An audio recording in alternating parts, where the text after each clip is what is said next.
7 का सफल उत्थापन और इसके साथ प्रथम भारतीय सौर अंतरिक्ष यान निकल चुका है सूर्य के तेज से विज्ञान को प्रकाश करने। इसके साथ ही एक और कदम है अंतर्ग्रहीय सफर में भारत की उपस्थिति सिद्ध करने का। आप देख रहे हैं PSLV C-57 प्रथम चरण पूरी तरह सामान्य। The rocket flying forth, following nominal trajectory and developing nominal thrust. The bright fumes against a clear midday sky. A rocket launch is more than just a sight to behold. The roaring sound and the vibrations that we can feel here, adding to this, the thrill are just amazing. Ground-lit and air-lit strap-ons operating together with the first stage, S-139. Ground-lit strap-on separated.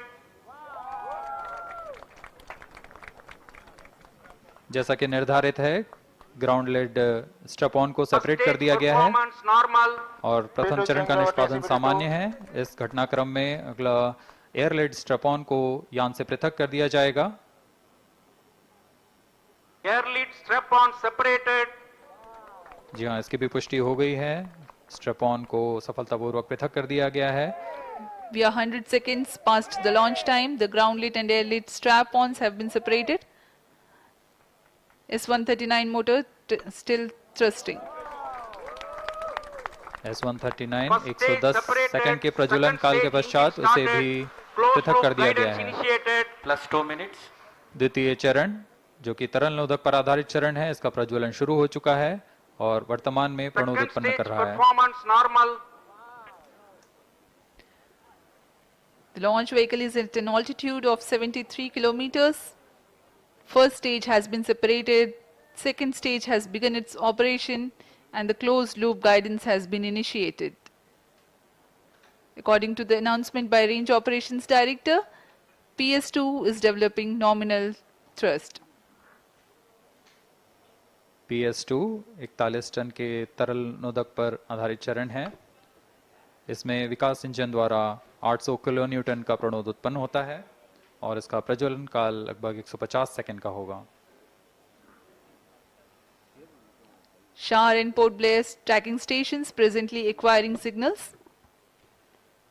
Flight path closely matching the prediction. +3 minutes. वर्तमान में यान close loop guidance के अंतर्गत है। Second stage performance normal. यान की ऊंचाई 106 kilometre तथा सापेक्ष गति 3 किलोमीटर प्रति second. The velocity addition in PS2 regime is going to be from 2 kilometers per second to 4.9 kilometers per second. Payload fairing separated. The payload fairing covering the Aditya L1 spacecraft has been separated. The current altitude of the launch vehicle is 118 kilometers. Relative velocity exceeding 3.8 kilometers per second. जी हाँ, यान अब घने वातावरण से बाहर जा चुका है, इसलिए ऊष्मा कवच की जरूरत नहीं रह जाती है और इस कारण इसे यान से पृथक कर दिया जाता है। Second stage performance normal.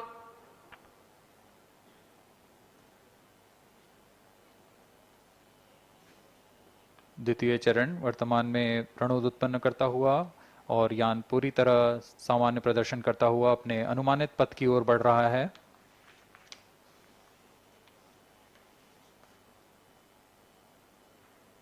Second stage separated, third stage ignited. द्वितीय चरण को भी सफलतापूर्वक यान से पृथक कर दिया गया है उसके प्रज्वलन काल समाप्त होने पर। और तृतीय चरण जो कि ठोस नोदक पर आधारित चरण है, इसका प्रज्वलन शुरू हो चुका है। We are close to 5 minutes past the launch time. Presently, the third stage of PSLV is operational, developing nominal thrust. +5 minutes. तृतीय चरण में 7.6 टन के ठोस नोदक का प्रयोग होता है और इसका प्रज्वलन काल 117.7 सेकंड का होगा। इस दौरान यह 240 किलो न्यूटन का प्रणोद उत्पन्न करेगा।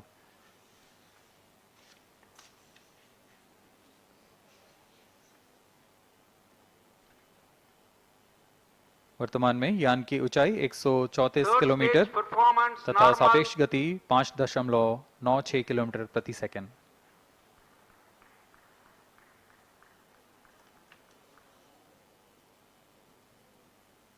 जैसा कि हम जानते हैं PSLV सबसे विश्वसनीय रॉकेट रहा है इसरो का, वैसा ही प्रदर्शन करता हुआ एक और मिशन PSLV C57 का।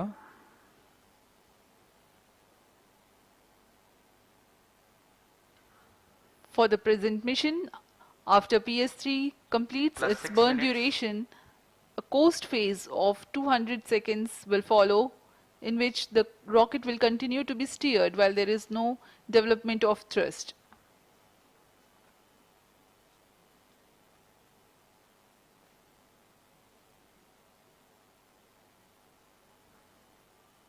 जी हाँ, अभी कुछ ही क्षणों में Third PS3 stage का action completed. प्रज्वलन काल समाप्त हो चुका है और कोस्टिंग फेज इसके बाद जारी रहेगा।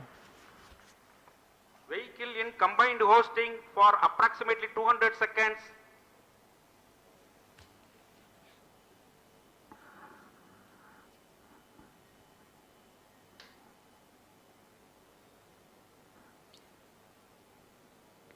Unique to this mission, the Vehicle PS4 performance normal. will start twice at pre-designated times Plus and 7 duration. minutes. The multiple start capability of PS4 will be utilized very aptly to achieve the argument of perigee of 346.6 degrees, which is very crucial for this mission. The commencement and duration of PS4 burns enable achieving this orbital parameter. Argument of perigee is the angle that is made by the perigee point from the ascending node at equatorial. Aditya L1 हे आता अंतराळामध्ये झेपावलेला आहे। या संदर्भात अधिक विश्लेषण करण्यासाठी आपल्यासोबत खगोल अभ्यासक प्रदीप नायक हे जोडलेले आहेत। प्रदीप सर, आपलं या जय महाराष्ट्रच्या या कार्यक्रमामध्ये खूप खूप स्वागत आहे। काय सांगाल या आदित्य L1 संदर्भातील विश्लेषण कशा प्रकारे कराल आणि या मोहिमेचं वैशिष्ट्य काय आहे त्या संदर्भात काय विश्लेषण कराल? एक तर आत्ताच आपण पाहिलं की PSLV या रॉकेट विमानाने यशस्वीरित्या उड्डाण केलेलं आहे। आणखी काही वेळातच यान रॉकेट पासून विलग होईल आणि मग ते आपल्या प्रस्थापित कक्षेमध्ये स्थिरावेल।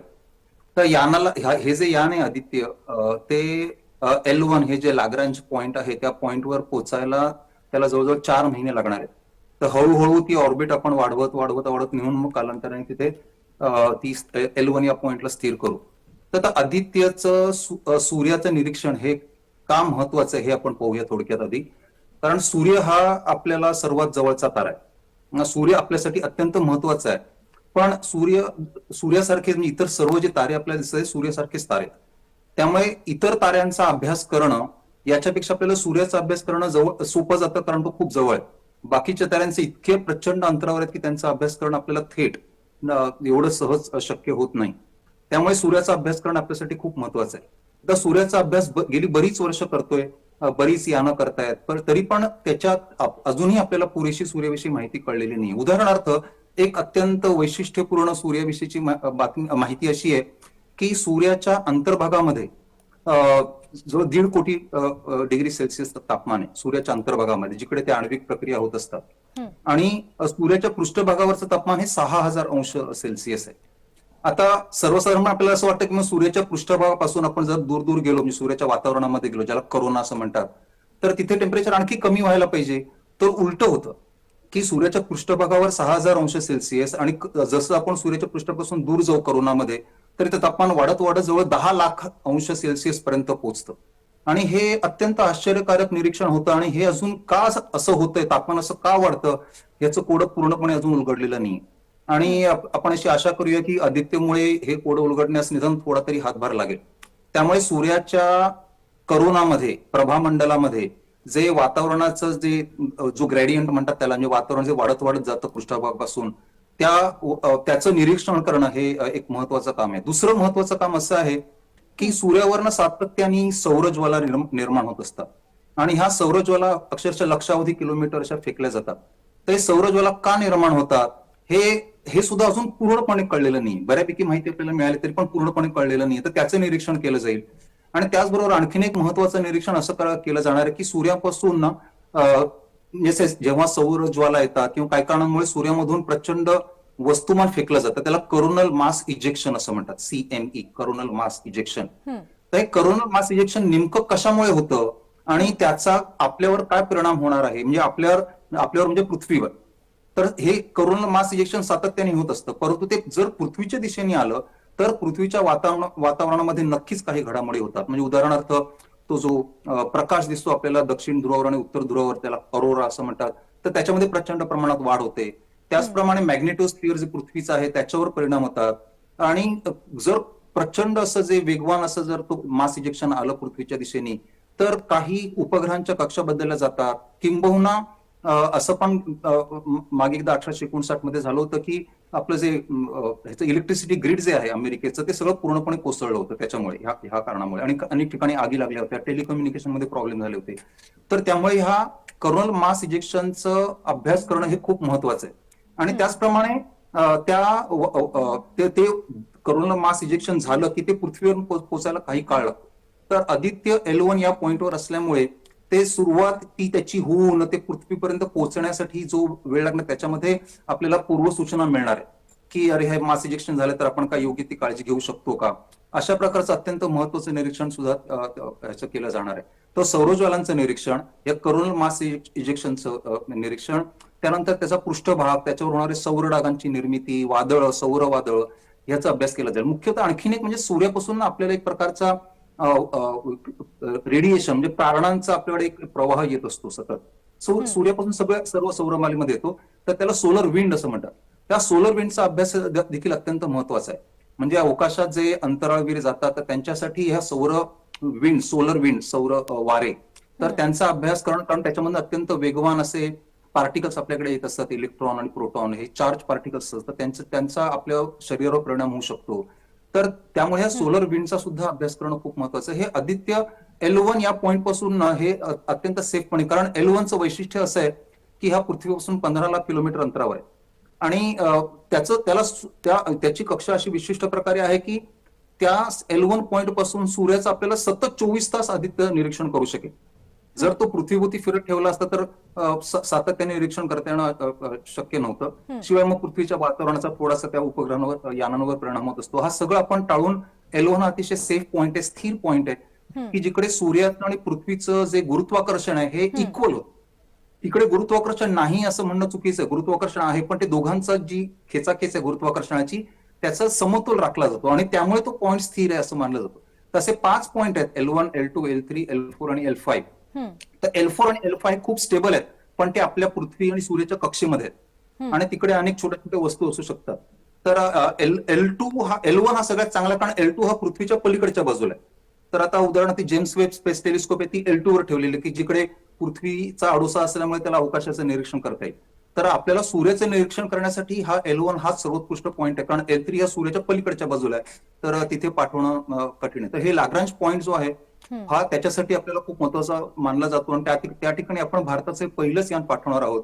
आपली सौर वेधशाळा, म्हणजे आपण चंद्रावर यान पाठवलं, मंगळावर पाठवलं, आता ही यानं होती, पण आता ही आपण जे आता पाठवली आदित्य ही वेधशाळा आहे, ऑब्झर्वेटरी, सोलर ऑब्झर्वेटरी.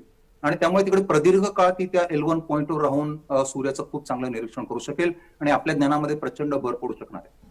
भारताच्या दृष्टीने या मोहिमेचं महत्व काय, त्या संदर्भात काय विश्लेषण कराल? एकतर ही मुळात L1 पॉइंटला एखादं यान यशस्वीपणे नेऊन तिकडे ठेवणं हीच एक खूप मोठी अचिव्हमेंट आहे. कारण हे मोजक्याच देशांनी केलेलं आहे. तिकडे युरोपियन वेधशाळा आहे, जपानी वेधशाळा आणि अमेरिकेची वेधशाळा आहे. आता हे भारताची पण वेधशाळा तिकडे जाईल. तर ही बेसिकली टेक्नॉलॉजिकल अचिव्हमेंट आहे आणि ते आपण सिद्ध करू शकतो की आपल्याकडे भारताकडे ही क्षमता आलेली आहे. हे सिद्ध करणं एक महत्वाचं आहे भारताच्या दृष्टीने. आणि अर्थातच आदित्यचं सूर्याचं जे निरीक्षण करणार आहे आदित्य, तर त्याच्यापासून आपल्याला जी माहिती मिळणार आहे ती आपल्या भारतामध्ये असलेले जे शास्त्रज्ञ आहेत, जे सूर्याचा अभ्यास करतात, ताऱ्यांचा अभ्यास करतात, त्यांच्यासाठी खूप महत्वाची ठरणार आहे. त्यामुळे ओव्हरऑल विज्ञानामध्ये आपलं जे योगदान आहे ते वाढू शकेल.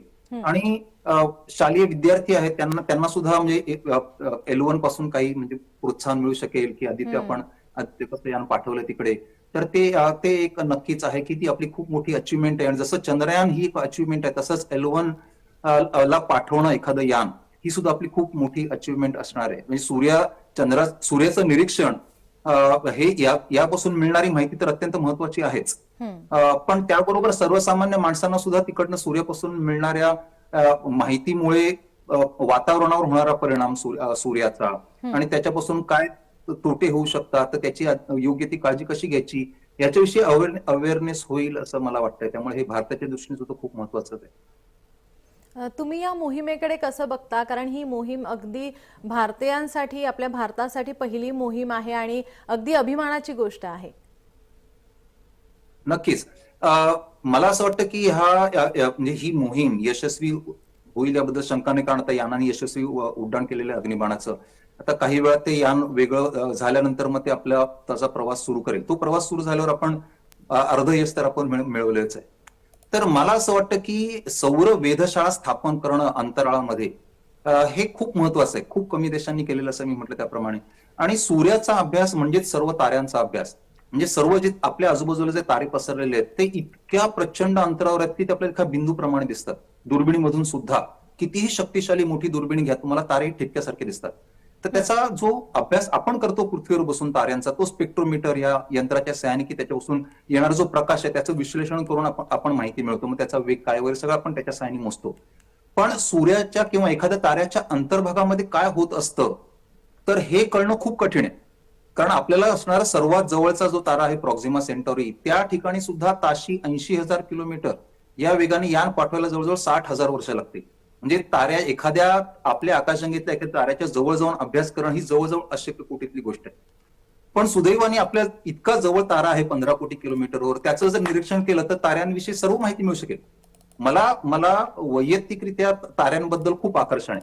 मग ताऱ्यांचा जन्म कसा होतो, ताऱ्यांचा मृत्यू कसा होतो, ताऱ्याच्या अंतर्भागामध्ये कुठल्या कुठल्या घडामोडी होत असतात, तर हे आणखीन सखोलरित्या आपल्याला कळू शकतं ते सूर्याच्या अभ्यासामुळे. आपल्याला जी ताऱ्यांविषयी माहिती आहे ती तुलनेने तशी जुजबी आहे, तर ती सूर्याच्या अभ्यासाने मिळू शकेल. आणि त्यामुळे आदित्यचं योगदान हे खूप महत्वाचं ठरणार आहे एकंदरीत ताऱ्यांच्या जीवनकर्माचा उलगडा करण्यासाठी. आदित्य L1 ज्या ठिकाणी आता राहणार आहे, म्हणजे पृथ्वी आणि सूर्याच्या मध्ये असेल, त्या जागेसंदर्भात किंवा त्याच्या संदर्भात काय विश्लेषण कराल? मी मगाशी सांगितलं त्याप्रमाणे ना, ते दोन जेव्हा प्रचंड वस्तुमानाच्या वस्तू अवकाशात आहेत, म्हणजे उदाहरणार्थ सूर्य आणि चंद्र किंवा सूर्य आणि पृथ्वी आणि चंद्र, ह्या दोन कुठल्याही दोन अवकाशस्थ वस्तूंमध्ये जी गुरुत्वीय ओढाताण चालू असते, तर आपल्या सर्वांना माहिती आहे की सूर्याच्या गुरुत्वाकर्षणामुळे आणि पृथ्वीच्या सूर्याभोवती फिरण्याच्या वेगामुळे आपल्याला एक स्थिर कक्षा लाभलेली. पण सूर्याचं गुरुत्वाकर्षण आणि पृथ्वीचं गुरुत्वाकर्षण या दोघांच्या रस्सीखेची मुळे काय होतं की इतर ठिकाणी आपण कुठे एखादा उपग्रह ठेवला तर तेवढा स्थिर राहत नाही. आता पृथ्वीभोवती आपण एखादा उपग्रह फिरता ठेवला तर तो एका विशिष्ट गतीने फिरत असतो पृथ्वीभोवती, पण ती कक्षा म्हणावी तेवढी स्थिर नाही.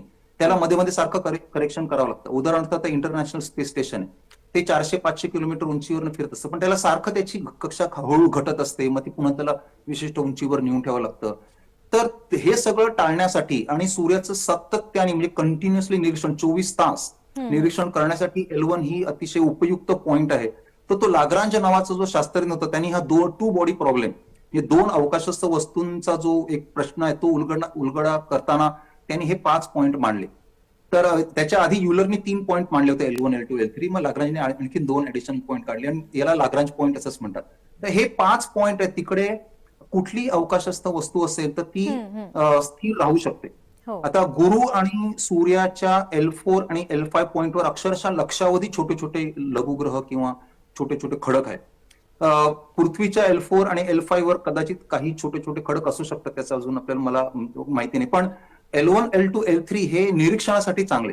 L4, L5 सुद्धा स्थिर आहे तुलनेने, पण तिथे एखादा उपग्रह ठेवणं तसं तुलनेने कठीण आहे. त्यामुळे आपण केवळ सूर्याचं निरीक्षण करायचं आहे म्हणून L1 हा पॉइंट शोधला की ह्या L1 लाग्रांज 1 हा जो पॉइंट आहे, ह्या पॉइंटवर सूर्याचं गुरुत्वाकर्षण आणि पृथ्वीचं गुरुत्वाकर्षण यांचा समतोल साधला जातो.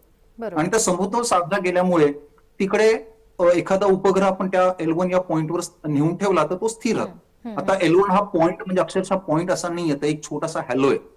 तर त्या हॅलो भोवती तो L1 पॉइंट असा फिरत राहणार. म्हणजे आपलं आदित्यची कक्षा जर तुम्ही बघितली त्या L1 पॉइंटच्या भोवती असं असं बाजूबाजूला असं गोल गोल गोल छोट्याशा कक्षेमध्ये फिरत राहणार. त्याला हॅलो ऑर्बिट असं म्हणतात. तर तिथे तो L1 स्थिर आहे. सोहो पण त्याच ठिकाणी आहे. सर किती वेगाने ते परिभ्रमण करणार आहे त्या संदर्भात काय सांगाल? त्याला वेग, हा म्हणजे त्याला आता वेग नाही, कारण तो तिकडे तो ना पृथ्वी सापेक्ष स्थिरच राहणार. आणि पृथ्वी जशी सूर्याभोवती फिरत राहील तर पृथ्वीची जी गती आहे त्या गतीने तो फिरणार. कारण पृथ्वी आणि सूर्य यांच्यामधलं जे भ्रमण आहे त्या तुलनेमध्ये L1 हा पॉइंट या दोघांच्या सापेक्ष स्थिर असणार. त्यामुळे पृथ्वी जशी फिरेल सूर्य सापेक्ष तसं तो L1 पॉइंट पण फिरणार. त्यामुळे ते यानाला गती तसं म्हटलं तर पृथ्वी सापेक्ष म्हटलं तर पृथ्वीची गतीच यानाला मिळणार आहे. पण अदरवाईज त्याची गती शून्य असणार आहे, कारण तो त्या ठिकाणी स्थिर असणार आहे. त्याला कुठल्याही प्रकारचं इंधन वापरलं जाणार नाही.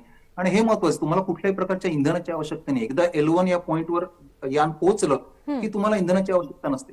आता चांद्रयान आपण जे पाठवलं किंवा चांद्रयान 2 आहे ते चंद्राभोवतीच्या कक्षेमध्ये फिरत आहे, तर त्याचं कोर्स करेक्शन म्हणजे त्याचं कक्षा आपल्याला नेहमी म्हणजे ती त्याची सुधार करावा लागतो. थोडंसं ते बुस्टर फायर करायचं, मग स्थिर कक्षा करायची असं. तर ते आदित्यवर करावं लागणार नाही, हे त्याचं वैशिष्ट्य आहे. म्हणून L1 हा पॉइंट खूप महत्वाचा ठरतो की जिथे सूर्याचं निरीक्षण करायचं असेल तरच, बाकीच्या कुठल्याही आकाशाचं किंवा अवकाशाचं निरीक्षण करण्यासाठी L1 नाही तर मग L2 पॉइंट मग त्यासाठी आहे. म्हणून मग स्पेस टेलिस्कोप आपण समजा पुढच्या काळात पुढे भविष्यामध्ये आपण स्पेस टेलिस्कोप जर पाठवली जी अवकाशाचं सातत्याने निरीक्षण करेल तर ती आपल्याला L2 पॉइंटवर पाठवावी लागेल, कारण ती पृथ्वी आणि सूर्याच्या विरुद्ध बाजूला आहे. तर तिकडनं तुम्हाला कायम काळोखा आकाश दिसू शकेल. तर ते L1चं हे महत्व L1 या पॉइंटचं हे महत्व आहे की आपल्याला सूर्याचं सातत्याने निरीक्षण करता येईल.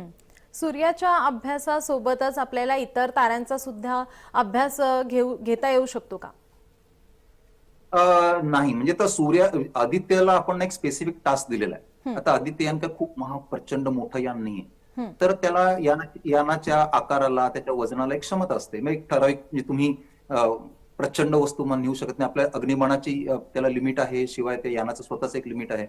त्यामुळे त्याच्यावर आपण 7 वेगवेगळी इन्स्ट्रुमेंट बसवलेली आहेत आणि सगळी 7 उपकरणं फक्त सूर्याचा अभ्यास करणार. सूर्याचं वातावरण आणि सूर्यामधून निघणारे सौर वारे आणि मग काही जे किरण आहेत, मास इजेक्शन, करोनल मास इजेक्शन असं म्हटलं मी, त्याचाच अभ्यास करणार. त्यामुळे त्याच्या व्यतिरिक्त कुठेही आपण निरीक्षण करणार नाही आहोत. त्या आदित्यवर एक ना अल्ट्राव्हायोलेट स्पेस टेलिस्कोप पण आहे, पण ती केवळ सूर्याचा फोटो काढण्यासाठी आहे. तर त्यामुळे आपण कुठल्याही ताऱ्यांचा अभ्यास करणार नाही. पण एक लक्षात घेऊया आपण असं की सूर्याचा अभ्यास म्हणजेच ताऱ्यांचा अभ्यास. तर त्यामुळे तिकडे ताऱ्यांचा वेगळा अभ्यास करण्याची आवश्यकता नाही. सूर्याचा अभ्यास केल्यावर आपल्याला आपोआप ताऱ्यांची माहिती मिळू शकते. पण थेट ताऱ्यांचं किंवा अवकाशाचं आपण निरीक्षण नाही करणार आहोत आदित्यच्या सहाय्याने. केवळ सूर्याचं निरीक्षण, ही डेडिकेटेड स्पेस ऑब्झर्वेटरी आहे की ती केवळ सूर्याचा अभ्यास करण्यासाठी आपण पाठवलेली आहे. तुम्ही त्या टेलिस्कोप संदर्भात बोलली आहात, तर सौर वारे आहेत किंवा जे किरण आहे ते त्याला हार्म करणार नाहीत, या संदर्भात काय विश्लेषण कराल? ते प्रत्येक यानामध्ये ना आपण त्या सौर वाऱ्यांपासून किंवा जी किरण निघतात त्याच्यापासून त्याचं आपण प्रत्येक उपकरणाचं संरक्षण केलेलं असतं. ती काळजी आपल्याला घ्यावीच लागते, कारण हे जे चार्ज पार्टिकल असतात ते प्रचंड वेगाने जर आदळ, त्याला काही प्रोटेक्शन नसेल तर ते आतमध्ये जी उपकरणं आहेत त्याला डॅमेज करू शकतात. तर त्यामुळे जी काही उपकरणं, संपूर्ण यानाला एक आवरण आहे, तर त्या आवरण काही सोलर फॉईल एक बसवलेली असते, सोन्याची गोल्डन फॉईल बसवलेली असते, शिवाय प्रत्येक उपकरणाला एक संरक्षण असतं. तर ही तर काळजी घेतोच आपण. तर त्यामुळे त्या कुठल्याही प्रकारचं डॅमेज होणार नाही सूर्याकडून निघणार, कारण सूर्याकडून जी प्रचंड वेगवान किरणं निघतात ती अंतराळामध्ये हानिकारक आहेतच. म्हणजे मनुष्याला किंवा सजीव सृष्टीला आपण कुठलाही प्राणी पाठवला तर त्यांना प्रचंड हानिकारक असू शकतात. त्यामुळे अंतराळवीर सुद्धा जेव्हा अवकाशात जातात किंवा त्या इंटरनॅशनल स्पेस स्टेशन मधून जेव्हा बाहेर येतात स्पेस वॉक करायला, तर त्यांना तो स्पेससूट घालावाच लागतो. कारण त्या स्पेससूटमुळे ह्या सूर्याकडून निघणाऱ्या किरणांपासून त्यांचा बचाव करता येतो. तर उपकरणांना सुद्धा इजा होऊ शकते जर असं काही आवरण नसेल तर. तर ती आपण अर्थातच आदित्यमध्ये सगळी योग्य ती काळजी घेतलेली आहे की उपकरणांना कोणत्याही प्रकारे इजा होणार नाही आणि त्यांचं निरीक्षण सातत्याने चालू राहील. सूर्याचा अभ्यास मानवाच्या भविष्यासाठी, विद्यार्थ्यांसाठी किती महत्वाचा ठरू शकतो? एक म्हणजे ना सूर्यामधून जे काही म्हणजे सूर्याकडून आपल्याला प्रकाश मिळतो हे तर सर्वज्ञातच आहे. सूर्यामुळे सजीव सृष्टी पृथ्वीवर निर्माण झाली.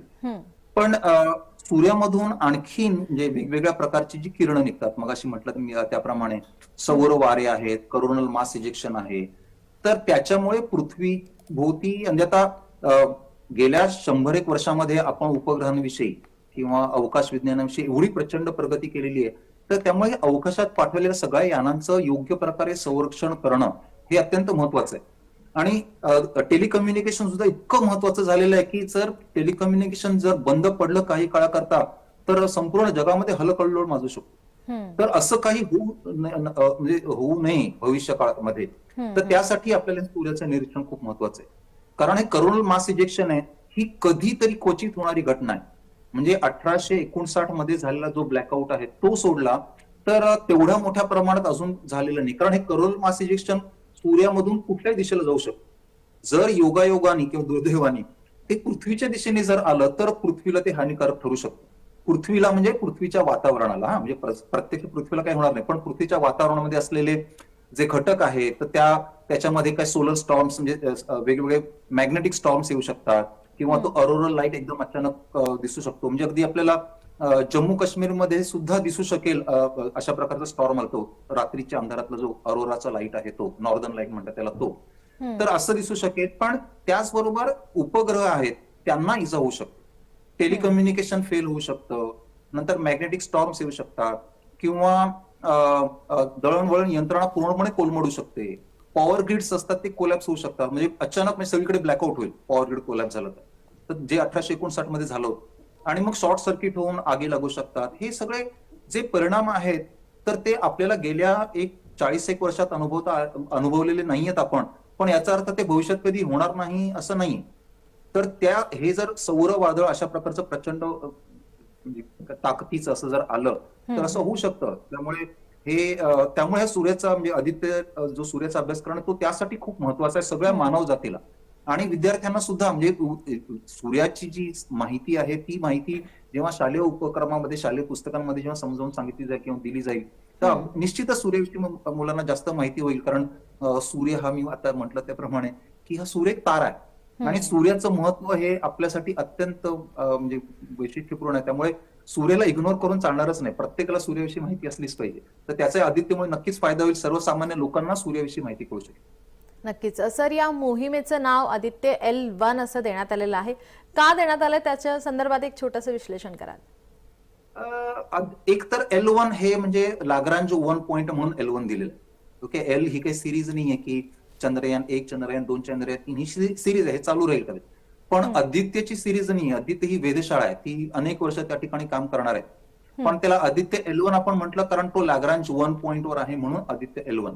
तर आदित्य हे नाव का दिलं? कारण आदित्य हे सूर्याचं नाव आहे. ओके, आपण ओम आदित्याय नमः म्हणजे सुरुवात सूर्यनमस्काराची आपण आदित्यपासून करतो. तर हे अत्यंत समर्पक नाव आहे. त्यामुळे त्याला आपण कुठलं तरी पाश्चात्य नाव द्यायच्याऐवजी, म्हणजे सोलार ऑब्झर्वेटरी वगैरे असं, त्याच्याऐवजी आदित्य वेधशाळा हे जास्त चांगलं नाव आहे. सूर्याचं नाव आहे आदित्य, त्यामुळे आदित्यचा अभ्यास करणारे म्हणजे सूर्याचा अभ्यास करणारे असं एका प्रकारे होतं ध्वनीत. पण हे नाव अतिशय समर्पक आहे आणि छान. सर, विद्यार्थ्यांनी विज्ञानाच्या अभ्यासाकडे त्यांची ओढ निर्माण व्हावी यासाठी तुम्ही काय आवाहन कराल? एक तर ना भारताने अवकाश विज्ञानामध्ये प्रचंड प्रगती केली आणि मग आपण वेगवेगळी यानं पाठवतोय. आपण आता चांद्रयान 3 पाठवलं, नंतर मंगळयान आहे, मंगळयानचं पुढचं येईल, आता मंगळयान 2 येईल. ही वेधशाळा आहे. याशिवाय म्हणजे वेगवेगळ्या वेधशाळा किंवा वेगवेगळी यानं आपण अवकाशात पाठवणार आहोत. म्हणजे आपण इथे थांबणार नाही. हे काय सूर्याचं निरीक्षण हा काय शेवटचा टप्पा नाही. इतर अनेक ग्रह आहेत किंवा अवकाशाचा वेध घेणाऱ्या जसे जेम्स वेब स्पेस टेलिस्कोप आहे तशी आहे, किंवा आपण म्हणजे हे काय म्हणतात त्याला स्पेस स्टेशन सुद्धा बांधू शकतो स्वतःच. ओके, जसं आता इंटरनॅशनल स्पेस स्टेशन ही आंतरराष्ट्रीय स्पेस स्टेशन आहे. ओके, पण चीननी स्वतःच स्पेस स्टेशन बनवलेलं. कदाचित पुढे मागे असं होईल की भारताला स्वतःच स्पेस स्टेशन अवकाश वेधशाळा असण्याची आवश्यकता भासेल तर ते आपण बाजू. सांगायचा उद्देश असा आहे की ना, भारतामध्ये प्रचंड स्कोप आहे आणि भारताला अवकाश विज्ञानामध्ये अजून बरंच काही कार्य करायचंय.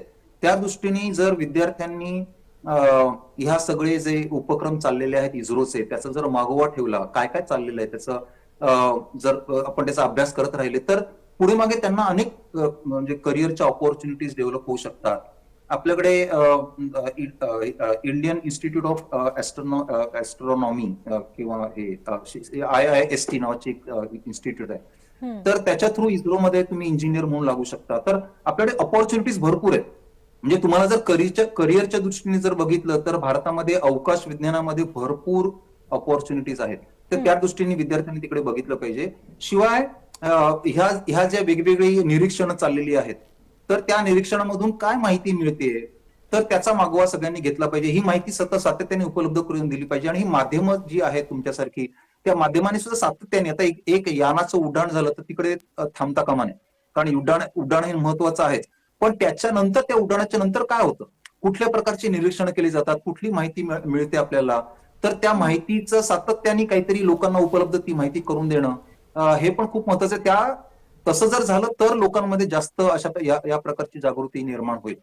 तर त्यामुळे सगळ्या प्रकारची माध्यमं त्याच्यामधून ह्याचा जास्तीत जास्त प्रसार झाला पाहिजे, की जेणेकरून विद्यार्थ्यांना ह्याचं सातत्याने माहिती मिळेल. कारण विद्यार्थ्यांना बाकीची, म्हणजे आता हे सगळीकडे प्रक्षेपण होतंय वगैरे म्हणून कळतंय, पण बाकीची माहिती जी असते ती वैज्ञानिक संस्थांद्वारे सातत्याने कळवली जाते, पण ती लोकांपर्यंत पोहोचत नाही. तर ते पोहोचण्यासाठी मात्र काम केलं पाहिजे.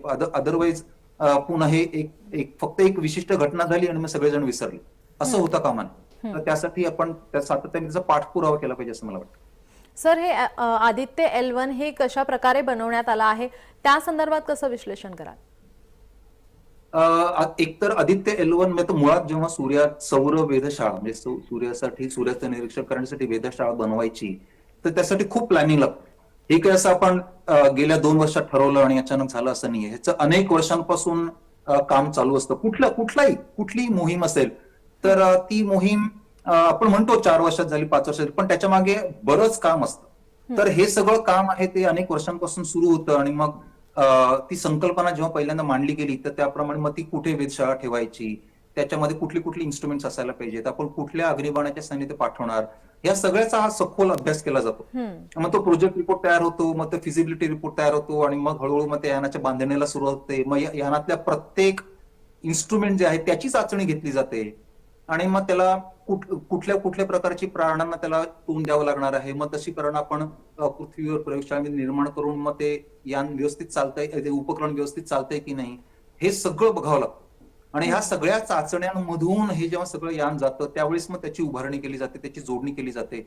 भारतामध्ये अनेक वेगवेगळ्या संस्था आहेत, त्या संस्थांनी सगळी वेगवेगळी इन्स्ट्रुमेंट्स तयार केलेली. कुठलीही एका प्रयोगशाळेमध्ये ही उपकरणं तयार झाली. 7 उपकरणं आहेत, आणि ही 7च्या उपकरणं वेगवेगळ्या संस्थांमध्ये तयार झालेली आहेत. मग तिकडचे इंजिनियर्स आहेत, तिकडचे शास्त्रज्ञ आहेत, त्या सगळ्यांनी बराच विचार करून ज्याचा अभ्यास करायचा आहे तर त्याच्यासाठी लागणारी उपकरणं, त्याची जुळवाजुळव, त्याची चाचणी, हे सगळं केलेलं आहे. त्यामुळे हे सगळ्या भारतभर पसरलेल्या संस्था आहेत, आणि त्यांचं योगदान ह्या आदित्यच्या निर्मितीला कारणीभूत आहे. तर ती एकदा मुळात मग जेव्हा या आदित्यची निर्मिती करायची आहे तर त्याचा आकार किती असायला पाहिजे, त्याच्यामध्ये इन्स्ट्रुमेंट्स किती, सोलर पॅनल किती, कसं लागेल, किती त्याला ऊर्जा लागणाऱ्या उपकरणांना, ह्या सगळ्याचा अभ्यास करून मग ते कुठल्या अग्निबाणाच्या साहाय्याने पाठवायचं हे ठरलं. आता PSLVच्या साहाय्याने आपण यान सोडलं तर त्याचं म्हणजे PSLVची क्षमता कमी आहे तुलनेने. जे आपण चांद्रयानसाठी जे पाठवलं ते LVM हे रॉकेट हे जास्त शक्तिशाली, तर PSLV थोडं कमी शक्तिशाली आहे. तर त्या यानामध्ये बसेल अशा प्रकारचं आदित्य आपण बनवलं. तर हे सगळा विचार करून मग आपण पाठवतो. ही काय लगेच काहीतरी ठरवलं आणि केलं असं होत नाही. त्याच्यामुळे खूप विचार आहे, खूप संशोधन आहे, खूप चाचण्या आहेत, खूप प्रयत्न आहे, आणि खूप मोठी टीम, भारतभर पसरलेल्या अनेक तंत्रज्ञांच्या टीम्स आहेत. या सगळ्यांचं योगदान आहे. हे कुणा एका व्यक्तीचं योगदान नाही, हे पण आपण लक्षात ठेवलं पाहिजे. तर त्यासाठी ही खूप महत्वाची मोहीम आपण आखलेली आहे, आणि खूपच म्हणजे भारतासाठी, इस्रोसाठी आणि प्रत्येक भारतीयासाठी ही खूप अभिमानाची गोष्ट आहे की आपण आदित्य यशस्वीरित्या पाठवू शकलो. नक्कीच, खरंच खूप अभिमानाची गोष्ट आहे. सर, तुम्ही जय महाराष्ट्राला इतकी छान माहिती दिली, छान विश्लेषण केलं, त्या संदर्भात खूप खूप धन्यवाद. आपल्यासोबत खगोल अभ्यासक प्रदीप नायक हे होते. प्रदीप सर, आपलं धन्यवाद.